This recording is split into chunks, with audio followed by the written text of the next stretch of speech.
अध्यक्ष जी, मैं धन्यवाद दूंगा आपको कि आपने इस महत्वपूर्ण विषय पर नियम 56 के अंतर्गत इस संक्षिप्त चर्चा के लिए सदन को अवसर दिया है।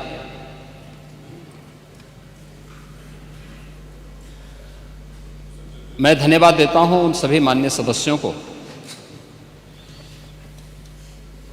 जिन्होंने अपने अनुभव से अपने विचार यहां पर रखे हैं।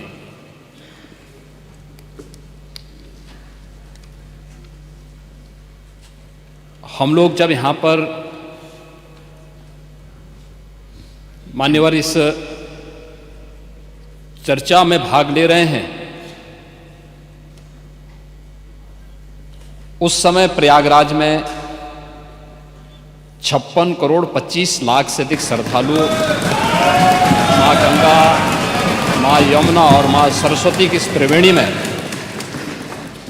आस्था की पावन डुबकी लगा चुके हैं।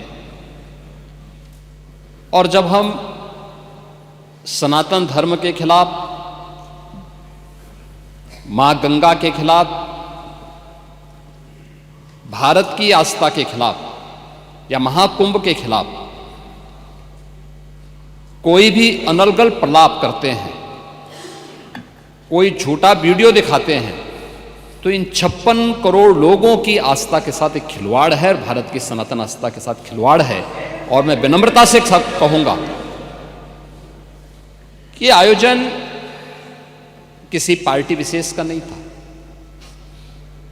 किसी सरकार का नहीं था। मैं तो बार बार इस बात को कहता रहा हूं कि आयोजन समाज का है, सरकार पीछे है। सरकार सहयोग के लिए, अपने उत्तरदायित्वों का निर्वहन करने के लिए एक सेवक के रूप में हम लोग वहां पर हैं, और एक सेवक के रूप में अपने उत्तरदायित्वों का निर्वहन करने की हमारी जिम्मेदारी है। और उस निर्वहन के लिए हम लोग तत्परता के साथ अपनी जिम्मेदारियों का निर्वहन करेंगे, क्योंकि हमें अपनी जिम्मेदारियों का एहसास है। हमें भारत की सनातन परंपराओं के प्रति अगाध श्रद्धा का भाव है, और उन श्रद्धाओं को सम्मान देना वो हमारा दायित्व है। और ये हमारा सौभाग्य है कि इस सदी के इस महाकुंभ के साथ हमारी सरकार को जुड़ने का अवसर प्राप्त हुआ, और आयोजन के प्रति तमाम अफवाहों, तमाम प्रकार का दुष्प्रचार को दरकिनार करते हुए देश और दुनिया ने इस पूरे आयोजन के साथ सहभागी बनकर के इसे सफलता की एक नई ऊंचाई तक पहुंचाया है। महोदय, भी आयोजन के 7 दिन बाकी हैं संपन्न होने के, और जो मैंने आज दोपहर तक के आंकड़े बताए हैं, 56 करोड़ 25 लाख से अधिक श्रद्धालु अब तक प्रयागराज की महात्रिवेणी में आस्था की डुबकी लगा चुके हैं। और इसीलिए जब यहां पे हमारे प्रतिपक्ष के जो माननीय सदस्य डॉक्टर आर.के. पटेल जी, श्री संग्राम सिंह यादव जी और श्रीमती आराधना मिश्रा, मोना जी जब अपनी बातों को यहां पे कह रही थी, तो मुझे आपकी बातों को देख करके सचमुच एक तरफ हमें एहसास है अपनी जिम्मेदारियों का, हमारी संवेदनाएं हैं उन सभी के प्रति जो लोग 29 जनवरी के एक स्टैम्पेड के शिकार हुए थे, उन सभी श्रद्धालुजनों के प्रति भी, या प्रयागराज कुंभ के दौरान जो आपने अपनी नोटिस में उल्लेख किया है, सोनभद्र की, अलीगढ़ की या किसी अन्य जगहों पर प्रयागराज महाकुंभ के आयोजन में भाग लेने के लिए या यहां से जाने के लिए जो लोग यहां से प्रयागराज महाकुंभ में स्नान, महास्नान के बाद वापस जा रहे थे, सड़क दुर्घटना के शिकार हुए हैं, उन सबको हम श्रद्धांजलि देते हैं। हमारी संवेदना उन परिवारजनों के प्रति है। सरकार उनके साथ खड़ी है, हर संभव सरकार उनको मदद भी करेगी, लेकिन इस पे राजनीति करना कितना उचित है, प्रश्न यही है। और इसीलिए मैं आपसे कहना चाहूंगा, जब आप अपनी बात कह रहे थे, मैं धन्यवाद दूंगा माननीय सदस्य श्री मनोज पांडे जी को, जिन्होंने उन अफवाहों की ओर ध्यान भी दिया कि उल्लेख किया कि काहिरा का वीडियो लेकिन महाकुंभ के साथ जोड़ करके दुष्प्रचार किया जा रहा था, नेपाल का वीडियो महाकुंभ के साथ, झारखंड की किसी घटना को महाकुंभ के साथ, या देश के अंदर के किसी अन्य दुर्घटना को जूसी के साथ जोड़ करके दुष्प्रचार करके अफवाह फैलाने का जो कार्य हो रहा था, कौन लोग थे वो? और इसीलिए मैं कहना चाहूंगा कि बड़ा हसीन है इनकी जवान का जादू, लगा के आग बहारों की बात करते हैं। जिन्होंने रात में चुन चुन के बस्तियों को लूटा, वही नसीबों के मारों की बात करते हैं।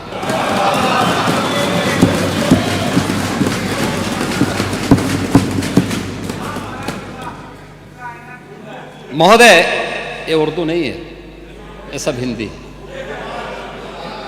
आपको मैं बताना चाहता हूं, आपको मैं एक और बात बताना चाहता हूं जो अभी नेता प्रतिपक्ष कह रहे थे।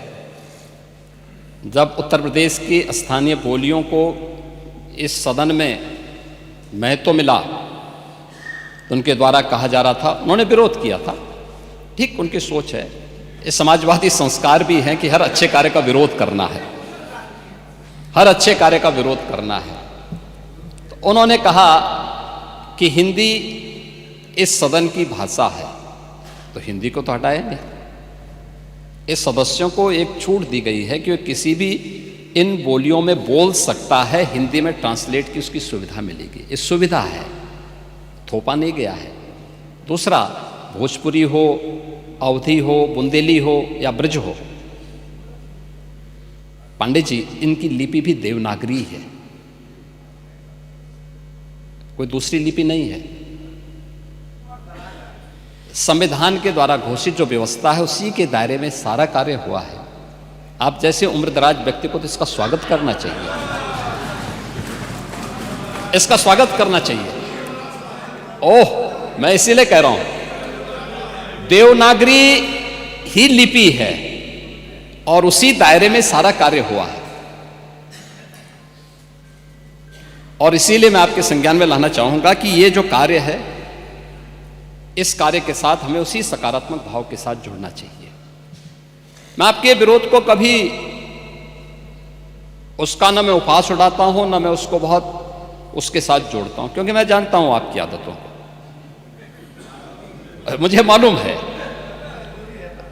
आप लोगों के बारे में एक मान्यता ये भी है, मजबूरी भी है, और आपके बारे में मान्यता भी है कि आज के समाजवादियों के बारे में, जो जिस थाली में खाते हैं उसमें छेद करके फिर जाते हैं। और ये जो आप लोगों के बारे में मान्यता है, उसी के बारे में मैं आपसे कहना चाहूंगा कि महोदय, जब हम महाकुंभ के बारे में चर्चा कर रहे हैं और ये आयोजन, नहीं आपके बारे में इसीलिए बोल रहा हूं, मैं आऊंगा उस पर भी, मैं उस पर भी आऊंगा भी, उस पर भी मैं आ रहा हूं। जब एक महाकुंभ का विरोध पहले दिन से कर रहे थे महोदय, मैं एक एक करके इनके बयानों को यहां पे उद्धृत करना चाहूंगा, और पिछले सदन में भी मैं याद दिलाना चाहूंगा, जब हम लोग यहां पे इसी सदन में आए थे तो महाकुंभ पे चर्चा, उस समय महाकुंभ की तैयारियां चल रही थी और चर्चा के लिए एक दिन निश्चित किया गया था। आप लोगों ने सदन नहीं चलने दिया था, सदन नहीं चलने दिया था। अच्छा होता महाकुंभ के पहले सदन में पूरे दिन भर की चर्चा होती, हम उस व्यवस्था के बारे में चर्चा करते, आपके अनुभव का लाभ लेते, लेकिन आपने चर्चा नहीं होने दी। लेकिन पहले दिन से ये चर्चा, पहले दिन से ये अफवाह और इस प्रकार का दुष्प्रचार आपके द्वारा निरंतर होता रहा। आप याद करिए, समाजवादी पार्टी के राष्ट्रीय अध्यक्ष ने महाकुंभ आयोजन के पहले इस बारे में कहना शुरू किया कि साहब, इतना पैसा और इतना विस्तार देने की आवश्यकता क्या है। उनका बयान कि हमारी सरकार से अपील है कि बहुत सारे बुजुर्ग जो 65 साल से ऊपर और 70 साल से ऊपर के लोग हैं, स्नान नहीं कर पाए, उसके बाद फिर उनके बयान आए जब शुरू हो गया। फिर लगातार अगर समाजवादी पार्टी के सोशल मीडिया हैंडल को देखें, वो आपके संस्कारों के अनुसार ही भाषा का प्रयोग भी करते हैं, और जिस प्रकार की भाषा का उसमें प्रयोग किया जाता है, मुझे लगता है किसी भी सभ्य सोसाइटी के लिए वो भाषा कभी शोभा नहीं देगी। आप लोगों के अपने संस्कार हो सकते हैं, आप लोगों का अपना व्यवहार हो सकता है, लेकिन कोई सभ्य समाज और कोई सभ्य व्यवस्था सोसाइटी उसको कभी मान्यता नहीं दे सकती है। लेकिन उसके माध्यम से लगातार दुष्प्रचार किया गया। यही नहीं, ये भी मांग हुई, देखिए आपकी पार्टी के ही नेता, आपके अध्यक्ष ने कहा कि हम मांग करते हैं कि अकबर का किला जो बिल्कुल संगम नोच पर वहां जो वट वृक्ष है उसकी पूजा करते हैं, और सरस्वती नदी भी वहीं से निकलती है। आप देखिए, यानी अक्षय वट का नाम भी उनको नहीं मालूम। सरस्वती कूप को सरस्वती नदी कहते हैं, ये आपका जनरल नॉलेज है।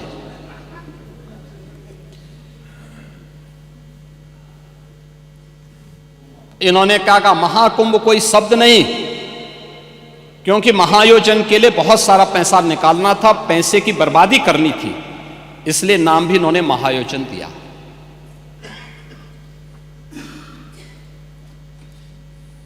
पहले दिन से ही राज्य सरकार आंकड़े दे रही है कि कितने लोगों ने पवित्र डुबकी लगाई है। जो लोग पवित्र डुबकी लगाने वालों की संख्या बता सकते हैं, वे यह नहीं बता पा रहे हैं कि कितने लोगों की जान चली गई। इनके एक सहयोगी आ रहे हैं, अरे चिंता मत करिए, एक एक प्रश्न का उत्तर देंगे, थोड़ा पेशेंस रखिए। देखो आप बोल रहे थे, मैं बहुत शांति से सुन रहा था, बहुत शांति से।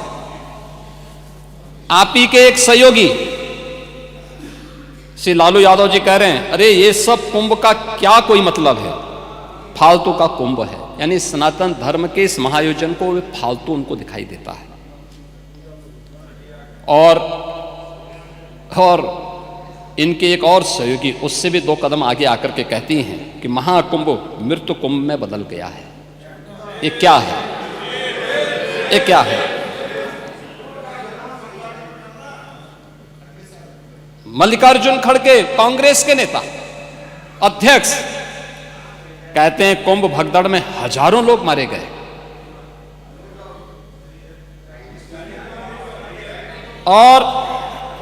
और जया बच्चन क्या कहती हैं, ये समाजवादी पार्टी की नेत्री हैं। इस देश ने अभी सबसे बड़ा मुद्दा महाकुंभ भगदड़ की घटना है। उन मृतकों की सही संख्या बतानी चाहिए और जनता को सफाई देनी चाहिए। उन्होंने आगे क्या बात कही, उन्होंने कहा व्यवस्थाएं आम आदमी के लिए नहीं बल्कि वीआईपी के लिए थी।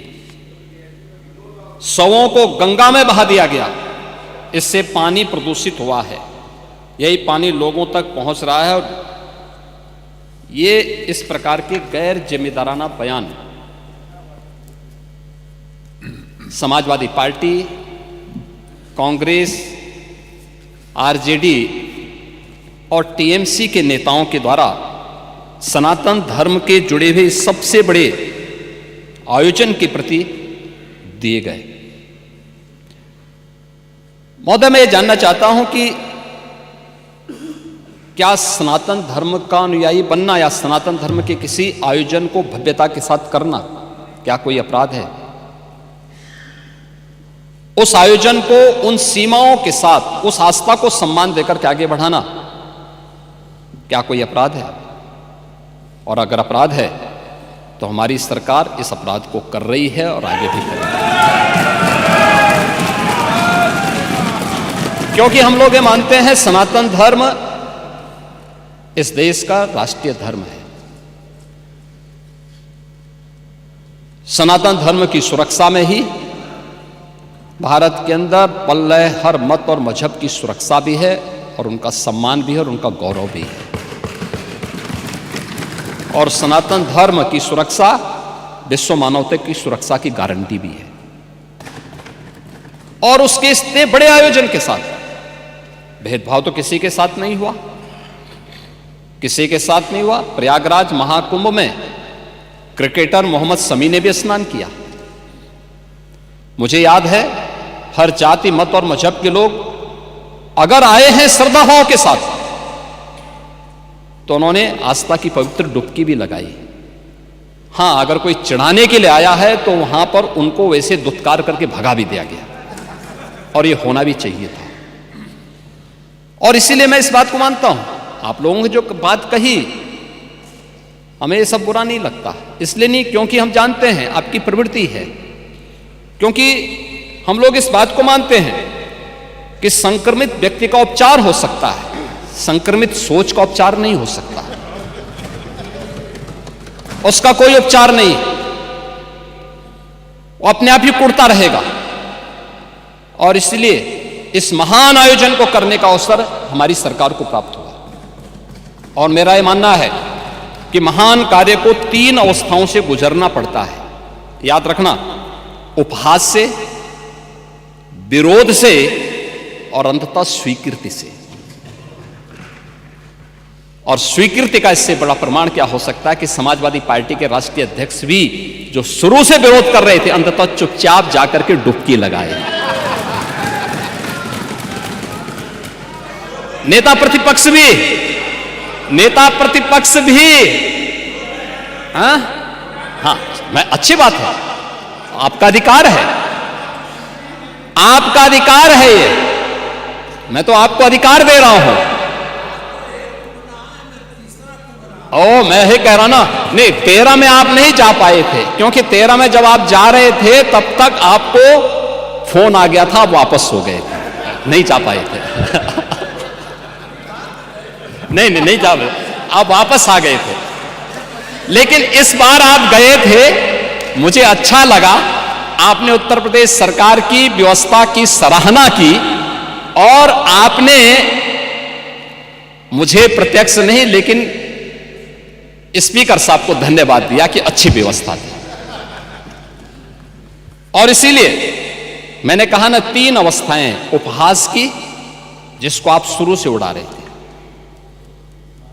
कुछ नहीं कर पाए तो आपने विरोध करना शुरू किया, और विरोध करते करते आज मुझे अच्छा लगा कि आपने अपनी स्वीकृति भी दे दी कि हां अच्छा काम हुआ है, अच्छी व्यवस्था हुई है। ऐसे ही मोना जी ने भी किया। वो लोग विरोध कर रहे थे, फिर उन्होंने उसके बारे में तमाम प्रकार की बातें की। आज उन्होंने कहा कि इंफ्रास्ट्रक्चर का काम तो अच्छा हुआ। अच्छा, अच्छी बात है, क्योंकि काम हुआ है तो लोग बोलेंगे भी, क्योंकि लोग तो उन्हीं मार्गों से चल रहे हैं, सभी लोग चल रहे हैं। महोदय, प्रयागराज कुंभ के बारे में अनेक दुष्प्रचार किए गए, और दुष्प्रचार के अनेक माध्यम हैं। मैं पहले कुंभ के बारे में ही कहता हूं। कुंभ के बारे में जो बहुत सारी चर्चाएं यहां पर हुई हैं, और सभी माननीय सदस्यों ने भी इस बात को यहां पे उल्लेख किया है, जिसमें वेदों की परंपरा से परंपरा आती है। ऋग्वेद में भी इसका उल्लेख है कि कुंभम समारोह्य सुधाम पिबेत, यानी हम उस कुंभ में रखे अमृत को पीकर आत्मा को आनंदित करें। अथर्ववेद में भी इस बात का उल्लेख है कि ऐसा गंगा या कुंभे, यानी यह गंगा जल एक कुंभ, एक घड़े में संचित है, यानी अमृत के रूप में उसकी तुलना की गई है। और आज से 5000 वर्ष पहले रचा गया श्रीमद् भागवत महापुराण में भी इस बात का उल्लेख है को कुंभ मेले स्नात्वा पुण्यम प्राप्नोति मानुषः, यानी यहां कुंभ का संदर्भ कुंभ मेले से है। 5000 साल पहले भी इसका उल्लेख है, जो 4 तीर्थ स्थलों पर आयोजित होता है, उसमें स्नान करने से पापों का क्षय होता है। और जो बात यहां पे आपके विद्वान सदस्य से संग्राम सिंह यादव कह रहे थे,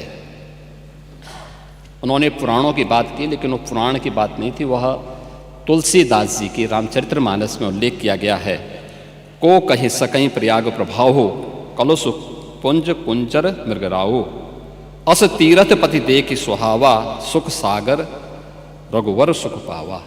ये तुलसीदास जी की रामचरितमानस का है, पुराणों का नहीं है। पुराणों में संदर्भ है, श्रीमद् भागवत महापुराण का मैंने उल्लेख किया ही, और रामचरितमानस में भी इन बातों का उल्लेख इन भावनाओं के रूप में किया गया है। और हम उत्तर प्रदेश वासियों को खासतौर पर इस पर गौरव की अनुभूति भी करनी चाहिए कि इस बड़े आयोजन के साथ हम सभी को जुड़ने का अवसर प्राप्त हुआ है। और इसलिए मैं इस बात को कह रहा हूं क्योंकि यह आयोजन हमारे लिए बहुत महत्व रखता है। यहां हमारी पार्टियां हो सकती, ये सत्ता पक्ष होगा, वो विपक्ष होगा, अलग अलग पार्टियां होंगी।